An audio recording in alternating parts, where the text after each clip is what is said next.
Hello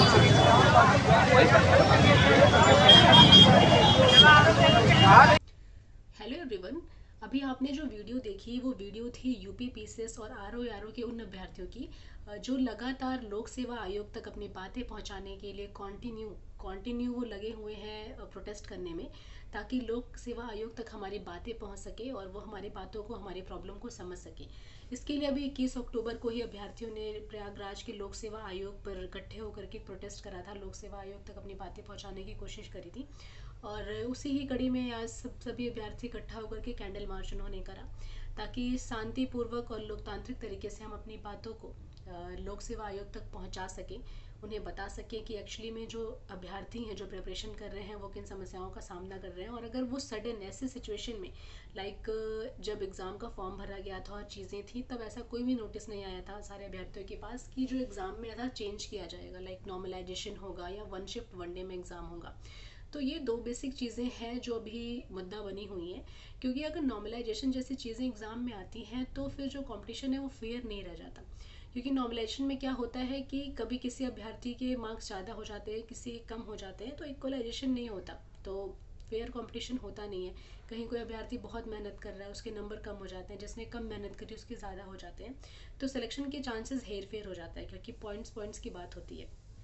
तो उन सब चीज़ों का मुद्दा उनके सामने रखने के लिए सारे अभ्यर्थी, लगभग मुझे लगता है ये पूरा जो अक्टूबर का महीना रहा है ये प्रोटेस्ट का ही महीना रहा है। इनफैक्ट अक्टूबर का महीना ही नहीं, पूरा साल ही प्रोटेस्ट का साल रहा है। क्योंकि जब आर का पेपर हुआ था, वो पेपर लीक हुआ, फिर बात हुई कि 6 महीने में योगी जी ने कहा था कि वो एग्ज़ाम कराएंगे, बट 6 महीने से बहुत ज़्यादा टाइम हो गया और अभी तक एग्ज़ाम कंडक्ट नहीं हो पाए। फिर पीसी उसी चक्कर में, और इलेक्शन भी थे उसके चक्कर में, फिर पीसीएस का एग्ज़ाम कैंसिल हुआ, वो एग्ज़ाम भी नहीं हुए। 27 अक्टूबर को थे, वो भी नहीं हुआ। दिसंबर की भी डाइसी सिचुएशन बनी हुई है कि 7-8 को एग्ज़ाम होगा भी कि नहीं होगा। तो इन सब चीज़ों में सबसे बड़ा लॉस हो रहा है सारे अभ्यर्थियों का, क्योंकि सिर्फ मतलब इतना टाइम उनका जा रहा है, लाइक पूरे 1 साल का टाइम, लाइक 8-9-10 महीने हो गए। किसी कंपटीशन के लिए पूरा एक सीरियस से तैयारी की जा सकती है, अगर कोई भी कंपटीशन की आप तैयारी शुरू करते हैं 10 महीने में, और जहाँ पे 10 महीने तक किसी भी एग्ज़ाम को इतना डिले किया जाए, वो बहुत ही चिंता का विषय होता है। इसके लिए जो भी रूल रेगुलेशन बने, जो भी चीज़ें हुई, उसके हिसाब से आयोग को सेंटर नहीं मिल पाया, जो भी चीज़ें थी, बट अपनी प्रिपरेशन हर लेवल पे आयोग को करनी चाहिए थी। क्योंकि मतलब ये चीज़ें हैं कि ठीक है एग्ज़ाम हो गए, लेकिन उसके पीछे अगर आप हर एक अभ्यर्थी की दर्द सुनेंगे, उनकी बयां सुनेंगे, तो लगेगा यार कि हर किसी का अपना एक अलग ही लेवल का सिचुएशन, अलग ही लेवल की प्रॉब्लम है। क्योंकि जैसे जैसे टाइम एक्सटेंड हो रहा है, सबका बहुत कुछ लॉस हो रहा है। सबके अपने पर्सनल लॉसेस भी हैं, किसी के पास टाइम कम है, किसी को और चीज़ें करनी हैं।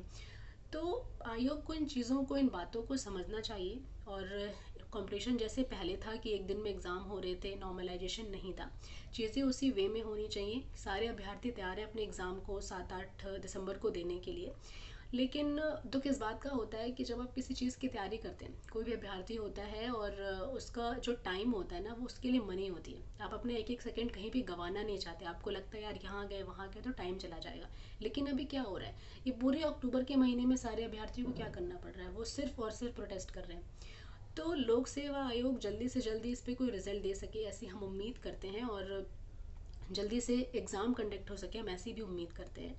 और इन चीज़ों पे आपकी क्या राय है, प्लीज़ हमें कमेंट सेक्शन में ज़रूर बताएं। और वीडियो अच्छी लगी हो तो please like, share and subscribe our civil वाला यूट्यूब चैनल। Thank you.